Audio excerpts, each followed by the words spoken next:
Hello friends, welcome back to my YouTube channel. My name is Pradeep Singh. So दोस्तों, आज हम spoken classes series की 4th class शुरू कर रहे हैं, जिसमें हम प्रेजेंट परफेक्ट कॉन्टिन्यूस टेंस के बारे में जानेंगे, डिस्कस करेंगे क्या क्या कंडीशंस होती हैं, किस किस कंडीशन में ये सेंटेंस यूज़ होता है, क्या क्या इसकी रिक्वायरमेंट होती है, कौन कौन से इसके लिए सब्जेक्ट्स हेल्पिंग वर्ब लगेंगे और कौन कौन सी वर्ब की फॉर्म लगती है।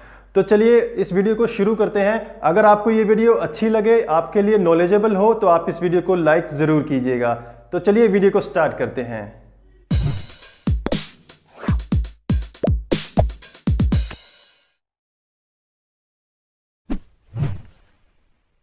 सो गाइस, सबसे पहले हम ये देखते हैं परफेक्ट टेंस किस कंडीशन में यूज होता है। जब सबसे पहले हम ये देखते हैं कि जब मेन वर्ब के साथ हम इस सेंटेंस को, इस वाक्य को जोड़ते हैं, यानी कि मैं ये काम कर रहा हूं, तुम ये काम कर रहे हो, वो ये काम कर रहे हैं, और इसके साथ साथ हमें एक पर्टिकुलर टाइम को भी बताना होता है कि मैं इतने समय से ये काम कर रहा हूं, तुम इतने समय से ये काम कर रहे हो, वो इतने समय से इस काम को कर रहे हैं। जब हम कोई टाइम की ड्यूरेशन बताते हैं, चाहे वो पर्टिकुलर हो, चाहे वो कोई एक टाइम पीरियड हो, जैसे कि कोई 2 मिनट, 5 मिनट, 1 दिन, सुबह, शाम, 10 दिन, 1 महीना, 1 साल या फिर सदियां हों, जब हम इस तरीके के टाइम को बताते हैं अपने सेंटेंस में, तो उस केस में हम प्रेजेंट परफेक्ट कॉन्टिन्यूस टेंस को यूज करते हैं। तो जब हम बोलते हैं कि मैं इतने समय से ये काम कर रहा हूं, इस से को हम सिंस या फिर फॉर से रिप्रेजेंट करते हैं, सिंस या फिर फॉर से। हमें सेंटेंस में सिंस या फिर फॉर को यूज करना होता है कि इतने समय से मैं ये काम कर रहा हूं। अब हम ये देखते हैं कि सिंस कहां पे हमें यूज करना है और फॉर कहां पे यूज करना है। इनकी कुछ कंडीशंस होती हैं। सबसे पहले हम सिंस के बारे में बात करते हैं, जहां पे हमें एग्जैक्ट टाइम का पता हो कि मैं एग्जैक्ट इस टाइम से ये काम कर रहा हूं, वहां पे हम सिंस का इस्तेमाल करेंगे। एग्जाम्पल देखते हैं, मैं सुबह से पढ़ रहा हूं, सिंस मॉर्निंग। मैं कल से पढ़ रहा हूं, सिंस येस्टरडे। इस तरीके से जहां पे हमें एग्जैक्ट पॉइंट ऑफ टाइम पता होता है, वहां पे हम सिंस का इस्तेमाल करते हैं। तो इसके कुछ और एग्जाम्पल देखते हैं, जैसे कि मैंने अभी आपको बताया कि 2 o'clock 9 AM, हम बोलेंगे since 2 o'clock, since 9 AM। 1990 since 1990, सन 2000 सिंस 2000। अब हम किसी मंथ की बात कर लें, किसी डे की बात कर लें, मंडे से सिंस मंडे, ट्यूसडे से सिंस ट्यूसडे, जनवरी से सिंस जनवरी, येस्टरडे से यानी कि कल से, सिंस येस्टरडे। मैं जन्म से ये काम कर रहा हूं, सिंस बर्थडे, सिंस बर्थडे या फिर since my birth, since my birth. इस तरीके के काफ़ी एग्जाम्पल हैं जहां पे हमें एग्जैक्ट पॉइंट ऑफ टाइम का पता है, वहां पे हम सिंस का इस्तेमाल करेंगे। तो चलिए अब हम बात करते हैं कहां पे हमें फॉर का इस्तेमाल करना है। जब हमें एक टाइम की ड्यूरेशन को बताना हो कि मैं इतने टाइम से ये काम कर रहा हूं, वहां पे हमें एग्जैक्ट टाइम नहीं पता है कि मैंने ये काम कब से शुरू किया है, सिर्फ हमें ड्यूरेशन का पता है। फॉर एग्जाम्पल 2 मिनट से, हम कहेंगे फॉर 2 मिनट्स, 2 घंटे से। हम कह सकते हैं कि फॉर 2 आवर्स, 5 दिन से, फॉर 5 डेज, 1 साल से, फॉर 1 ईयर। इस तरीके से हम फॉर को इस्तेमाल करेंगे जहां पे हमें ड्यूरेशन के बारे में बताना है, जहां पे हमें एग्जैक्ट पॉइंट ऑफ टाइम नहीं पता है। बहुत लंबे समय से, फॉर लॉन्ग टाइम, बहुत ही छोटे समय से, फॉर अ वाइल। इस तरीके से हम यहाँ पे फॉर को इस्तेमाल करेंगे। आई होप अभी तक आपको इतना क्लियर हो गया होगा कि हमें सिंस कहाँ पे यूज करना है और फॉर कहाँ पे यूज करना है। तो चलिए गाइज, अब हम सेंटेंस स्ट्रक्चर को समझते हैं। सबसे पहले हम अफर्मेटिव सेंटेंसेस को बनाना शुरू करेंगे, यानी कि सकारात्मक सेंटेंसेस, जहां पे हमें हाँ में जवाब देना होता है कि मैं इतने समय से इस काम को कर रहा हूं, तुम इतने समय से इस काम को कर रहे हो। सबसे पहले हम सब्जेक्ट को यूज करेंगे, जो भी हमारा सब्जेक्ट होगा, जैसे कि I, you, we, they, he, she, it, कोई भी नाम हो सकता है। अकॉर्डिंग टू द सेंटेंस हमें सब्जेक्ट को यूज करना है। सब्जेक्ट के साथ हमें हैज़ बीन या फिर हैव बीन को यूज करना है। अब हैज़ या फिर हैव हम सब्जेक्ट के अकॉर्डिंग चूज कर लेंगे। अगर हम हैज़ की बात करें तो हैज़ के साथ ही, शी, इट या फिर कोई भी सिंगुलर नेम होता है, उसके साथ हम हैज़ को यूज करते हैं। इसके अलावा आई, यू, वी, दे और या फिर कोई भी प्लूरल नेम होते हैं उनके साथ हम हैव को इस्तेमाल करते हैं। सो इस सेंटेंस में हम सब्जेक्ट प्लस हैज़ बीन या फिर हैव बीन को इस्तेमाल करेंगे। इसके बाद हमें वर्ब की फर्स्ट फॉर्म यूज करनी है। सो ये एक कॉन्टिन्यूस सेंटेंस है, प्रेजेंट परफेक्ट कॉन्टिन्यूस। सो हम इसमें सब वर्ब की फर्स्ट फॉर्म को ही हमेशा इस्तेमाल करेंगे। उसके साथ हमें ing लगाना है। सो वर्ब की फर्स्ट फॉर्म प्लस ing एक सफिक्स होगा जो कि वर्ब की फर्स्ट फॉर्म के साथ लगता है। ये बताएगा कि ये काम स्टिल चल रहा है, अभी भी ये काम चल रहा है।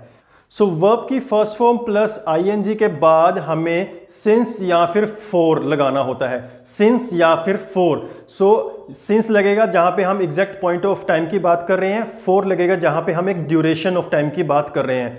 जैसे कि अभी हमने डिस्कस किया है कि किस किस कंडीशन में हम सिंस को लगाएंगे, किस कंडीशन में हम फॉर को लगाएंगे।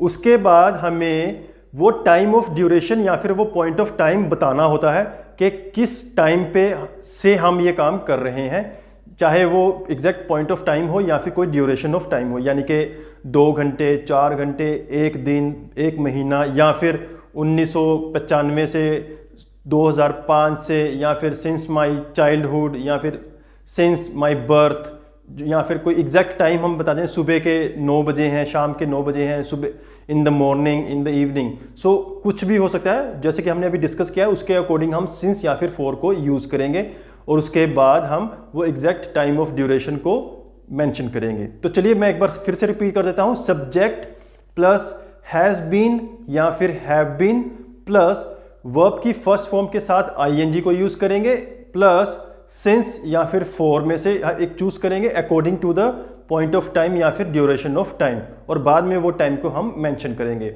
सो इस तरीके से हमें अफर्मेटिव सेंटेंसेस के लिए स्ट्रक्चर को बनाना है। तो चलिए अब हम कुछ एग्जाम्पल देखते हैं जिससे कि ज़्यादा क्लियर होगा कि प्रेजेंट परफेक्ट कॉन्टिन्यूस टेंस को हम किस तरीके से बनाते हैं। तो चलिए गाइस, सबसे पहले हम एक सिंपल प्रेजेंट कॉन्टिन्यूस टेंस और प्रेजेंट परफेक्ट कॉन्टिन्यूस टेंस को आपस में कंपेयर करके देखते हैं कि इन दोनों में क्या डिफरेंस होता है। सो सबसे पहले अगर मैं एक सिंपल प्रेजेंट कॉन्टिन्यूस टेंस का एग्जांपल लूं कि वो पढ़ाई कर रहा है, ही इज स्टडिंग, ये एक सिंपल प्रेजेंट कॉन्टिन्यूस टेंस है। अगर हमें बोलना हो कि वो सुबह से पढ़ाई कर रहा है, सुबह से पढ़ाई कर रहा है, अब हमें यहाँ पे एग्जैक्ट पॉइंट ऑफ टाइम को मेंशन करना है कि वो सुबह से पढ़ाई कर रहा है। तो इस सेंटेंस को हम प्रेजेंट परफेक्ट कॉन्टिन्यूस टेंस कहेंगे। अब इसे हम कैसे बनाएंगे कि वो सुबह से पढ़ाई कर रहा है, that means he has been studying since morning, he has been studying since morning.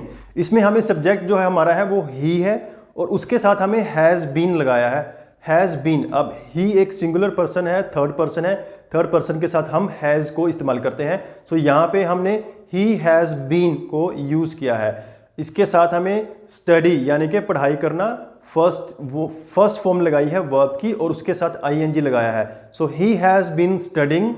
अब सुबह से काम कर रहा है, हमें एग्जैक्ट पॉइंट ऑफ टाइम पता है सुबह से, सो उसके लिए हमें सिंस का इस्तेमाल किया है। So he has been studying since morning, so he has been studying since morning. इस तरीके से हम प्रेजेंट परफेक्ट कॉन्टिन्यूस टेंस को बनाएंगे। एक और एग्जाम्पल से हम समझते हैं। चलिए सबसे पहले हम सिंपल प्रेजेंट कॉन्टिन्यूस टेंस का एग्जाम्पल लेते हैं कि मैं टीवी देख रहा हूं, मैं टीवी देख रहा हूं। दैट मीन्स कि I am watching TV, I am watching TV. अब अगर मुझे बोलना हो कि मैं 8 बजे से टीवी देख रहा हूं, 8 बजे से टीवी देख रहा हूं, दैट मीन्स कि I have been watching TV since 8 o'clock. I have been watching TV since 8 o'clock. I have been watching TV since 8 o'clock. अब इसमें हमने I के साथ have been को यूज़ किया है। According to the subject हमें has been या फिर have been चूज़ करना होता है। इसके साथ हमें watch की first form watch plus ing, watching. So I have been watching TV since, अब हमें एग्जैक्ट टाइम पता है, एग्जैक्ट पॉइंट ऑफ टाइम पता है 8 बजे से। So I have been watching TV since 8 o'clock. एक और एग्जाम्पल देखते हैं प्रेजेंट परफेक्ट कॉन्टिन्यूस टेंस का। वो इस घर में 10 साल से रह रहे हैं, वो इस घर में 10 साल से रह रहे हैं। अब इसको हम इंग्लिश में बोलेंगे कि they have been living in this house for 10 years. They have been living in this house for 10 years. अब हमने यहाँ पे they as a subject use किया है, दे के साथ हम हैव बीन लगा रहे हैं। सो दे एक प्लूरल है, उसके साथ हम हैव बीन को यूज कर रहे हैं। So they have been living, live रहना फर्स्ट फॉर्म है, इसके साथ हमें आईएनजी लगाया है। So they have been living in this house for, अब हमें यहाँ पे एग्जैक्ट पॉइंट ऑफ टाइम नहीं पता है कि वो 1990 से रह रहे हैं, 2000 से रह रहे हैं, 2001 से रह रहे हैं, कब से रह रहे हैं। सो हमने एक ड्यूरेशन ऑफ टाइम बोल दिया कि 10 साल से वो यहाँ पे रह रहे हैं। So that means for 10 years they have been living in this house for 10 years. सो इस तरीके से हम अफर्मेटिव सेंटेंसेस बनाएंगे प्रेजेंट परफेक्ट कॉन्टिन्यूस टेंस की कंडीशन में। सो गाइज अब हम नेगेटिव सेंटेंसेस का स्ट्रक्चर समझते हैं कि प्रेजेंट परफेक्ट कॉन्टिन्यूस टेंस को हम नेगेटिव सेंटेंसेस में कैसे बनाएंगे। सो सबसे पहले हम सब्जेक्ट को यूज करेंगे, क्या हमारा सब्जेक्ट है। उसके बाद हमें अकॉर्डिंग टू द सब्जेक्ट हमें हैज़ नॉट बीन या फिर हैव नॉट बीन को यूज करना होता है। Has not been according to the subject यानी कि ही, शी, इट, कोई भी सिंगुलर नेम, और have not been I, you, we, they, कोई भी प्लूरल नेम हो सकता है, जैसे कि हमने पहले डिस्कस किया है। So subject plus has not been, note यहाँ पे हम लगा रहे हैं कि हमें ना में जवाब देना है कि मैं ये काम नहीं कर रहा हूँ, तुम ये काम नहीं कर रहे हो, उसके लिए हमने नोट का इस्तेमाल किया है। सो या तो हम हैज़ नॉट बीन को यूज़ करेंगे या फिर हम हैव नॉट बीन को यूज़ करेंगे। इसके बाद हमें अगेन वर्ब की फर्स्ट फॉर्म प्लस आईएनजी को यूज़ करना है, यानी कि V1 प्लस आईएनजी को यूज़ करेंगे, और उसके बाद हमें या तो सिंस लगाना है या फिर फॉर का इस्तेमाल करना है। वो हम आगे एग्जाम्पल में देखेंगे किस चीज़ का इस्तेमाल होगा, या तो पॉइंट ऑफ टाइम के लिए होगा या फिर ड्यूरेशन ऑफ टाइम के लिए हम फॉर को यूज़ करेंगे। और उसके बाद वो टाइम बताएंगे कि वो समय क्या है जब से हम ये काम नहीं कर रहे हैं। तो चलिए एक एग्जाम्पल से ज़्यादा बेहतर क्लियर होगा। एग्जाम्पल हम देखते हैं। तो मैं पिछले 10 साल से क्रिकेट नहीं खेल रहा हूँ। मैं पिछले 10 साल से क्रिकेट नहीं खेल रहा हूँ। सो इसको हम कैसे सेंटेंस में यूज़ करेंगे। सो मैं के लिए हम यूज़ करेंगे आई, पिछले 10 साल से क्रिकेट नहीं खेल रहा हूँ। सो आई के साथ हम यूज़ करेंगे have not been. So I have not been playing cricket for last 10 years.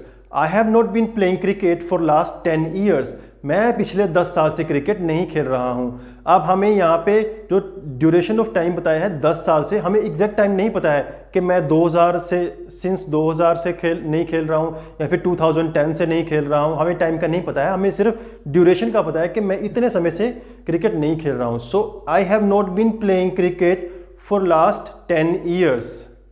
चलिए एक और एग्जाम्पल देखते हैं कि वो जनवरी से काम नहीं कर रहा है। जनवरी मंथ से काम नहीं कर रहा है।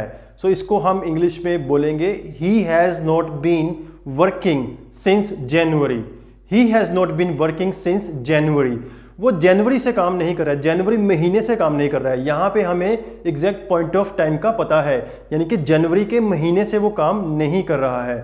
डेट चाहे कुछ भी हो, फर्स्ट हो, सेकंड हो, थर्ड जैन हो, कुछ भी हो, हमें एक मंथ का पता है, हमें एग्जैक्ट पॉइंट ऑफ टाइम का पता है। So he has not been working since January. So guys अब हम बात करते हैं इंटेरोगेटिव सेंटेंसेस कैसे बनाएंगे हम प्रेजेंट परफेक्ट कॉन्टिन्यूस टेंस को यूज करके। सो इसका स्ट्रक्चर सबसे पहले हम समझेंगे। इसमें हमें सबसे पहले हैज़ या फिर हैव को यूज करना है। हैज़ या फिर हैव को यूज करना है। उसके बाद हमें सब्जेक्ट को यूज करना है। So according to the subject हम हैज़ या फिर हैव को चूज करेंगे, और इसके बाद हमें बीन लगाना है। सो हैज़ या फिर have plus subject plus been plus verb की फर्स्ट फॉर्म आईएनजी, और उसके बाद सिंस या फिर फॉर, और उसके बाद वो पॉइंट ऑफ टाइम या फिर ड्यूरेशन ऑफ टाइम को यूज करेंगे। तो एक एग्जांपल लेके हम बेहतर तरीके से समझ सकते हैं कि कैसे हम इस स्ट्रक्चर को यूज करेंगे प्रेजेंट परफेक्ट कॉन्टिन्यूस टेंस में। तो अगर मैं किसी से पूछूं कि क्या वो 2 घंटे से सो रहा है, क्या वो 2 घंटे से सो रहा है, तो इस सेंटेंस को हम इंग्लिश में कैसे कन्वर्ट करेंगे। अब हम थर्ड पर्सन के बारे में बात कर रहे हैं कि वो, तो उसके लिए हम ही को यूज करते हैं। और इंटेरोगेटिव सेंटेंस हमें बनाना है, क्वेश्चन पूछना है किसी के लिए, तो हम हैज़ या फिर हैव को पहले लगाते हैं। सो अब यहाँ पे हम थर्ड पर्सन की बात कर रहे हैं। सो हैज़ ही, हैज़ से हम अपने क्वेश्चन को शुरू करेंगे, उसके बाद हम सब्जेक्ट को लगाएंगे। So has he been sleeping for 2 hours. Has he been sleeping for 2 hours, क्या वो 2 घंटे से सो रहा है? Has he been sleeping for 2 hours. अब हमें यहाँ पे ड्यूरेशन ऑफ टाइम का पता है, एग्जैक्ट टाइम नहीं पता है, सो हमने फॉर को यूज़ किया है टाइम बताने के लिए। So has he been sleeping for 2 hours. एक और एग्जाम्पल हम देखते हैं। अब हम WH फैमिली से एक एग्जाम्पल बनाने की कोशिश करेंगे। WH फैमिली जैसे कि आपको पता होगा, वाई, वेयर, व्हेन, हाउ। सो इस तरीके के सेंटेंसेस के जहाँ पे हम पूछते हैं कि क्यों, तुम ये काम क्यों कर रहे हो, सो उस केस में हम वाई को यूज़ करते हैं। सो इस केस में हम सबसे पहले वाई से ही अपने सेंटेंस को शुरू करेंगे। तो चलिए एक एग्जाम्पल देखते हैं कि तुम इस कार को 2010 से क्यों चला रहे हो। तुम इस कार को 2010 से क्यों चला रहे हो। एक सिंपल सा क्वेश्चन है, हम किसी से भी पूछ लेते हैं कि तुम ये काम इतने लंबे समय से क्यों कर रहे हो, तुम इस गाड़ी को क्यों इस्तेमाल कर रहे हो, तुम ये टीवी क्यों यूज़ कर रहे हो। तो हम यहाँ पे एग्जाम्पल ले रहे हैं कि तुम इस कार को 2010 से क्यों चला रहे हो। सो वाई से हम सेंटेंस को शुरू करेंगे। So why have you been driving this car since 2010? So why have you been using this car since 2010? So तुम 2010 से इस कार को क्यों चला रहे हो। So why have you been driving this car since 2010? So इस तरीके से WH फैमिली से भी रिलेटेड हम सेंटेंसेस बना सकते हैं प्रेजेंट परफेक्ट कॉन्टिन्यूस टेंस की कंडीशन में। सो आई होप गाइज आपको काफ़ी कुछ क्लियर हुआ होगा प्रेजेंट परफेक्ट कॉन्टिन्यूस टेंस को कैसे यूज़ करना है। I know this is very tricky, ये काफ़ी कंफ्यूजिंग वाला टॉपिक है। अगर आप इस वीडियो को बार बार रिपीट करके देखेंगे, अच्छे से समझेंगे, नोट्स बनाएंगे, प्रैक्टिस करेंगे, डेली रूटीन में इनको यूज़ करेंगे, आई एम श्योर कि आपको काफ़ी डाउट्स और क्लियर हो जाएंगे और आप आसानी से इस सेंटेंस को भी अपनी डेली लाइफ में यूज़ कर पाएंगे। तो चलिए आज की इस वीडियो में बस इतना ही। अगर ये आपको वीडियो अच्छी लगी हो, आपको कुछ भी नॉलेज मिली हो इस सेंटेंस के बारे में, इस टॉपिक के बारे में, तो आप इस वीडियो को ज़रूर लाइक कीजिएगा। और अगर आप हमारे चैनल पे नए हैं तो प्लीज़ हमारे चैनल को सब्सक्राइब ज़रूर कीजिएगा। Till than happy learning.